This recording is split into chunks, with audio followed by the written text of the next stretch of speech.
Magandang hapon sa inyong lahat. Papakita ko sa inyo yung bahay ng mga Marcos. Ito yung kanilang pader. Yan, pinapakita ko sa inyo. Yan. Yung bahay nila. Yan, lumang-luma ng bahay. Minsan nga kami nakakita dyan ng nang hindi kagaya sa atin. Parang haunted house na yung bahay ni Marcos. Ayan guys,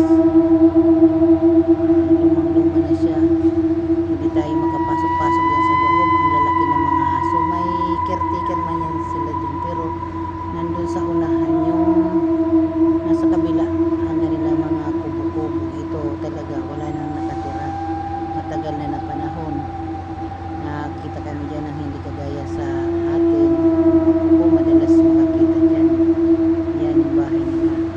Hanggang doon sa harap ng Quirino Avenue. Ang lawak niyan.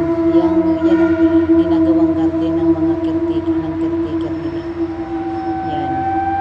Tapos doon pa banda sa unahan pa yan. Yan may mga saging-saging na yan. Bahay pa yan doon sa loob. Walang basta-basta makapasok dyan.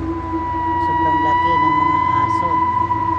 Tapos ito dati, itong sa history ng nalalaman ko, dating dagat itong lugar na to, na dito nila pinaparada yung kanilang mga yate noong mga panahon ng 1980s. Ngayon ito ay tinambakan na ng mga yung mga bagong henerasyon, tapos yung mga namumuno. At saka yan, nasa kami ng PTEX. So malapit lang kami dito sa bahay ni Marcos. Yan yung pader. Matibay yan, grabe. Sobra. Tapos ito yung bahay nila sa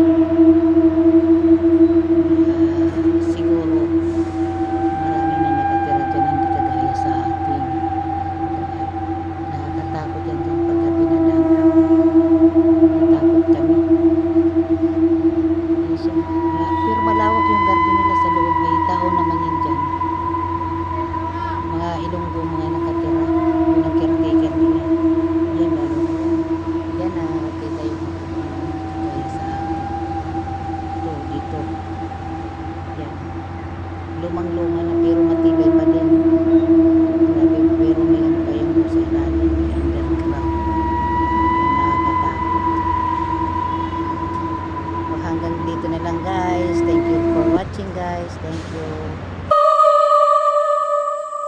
Satu, dua, tiga.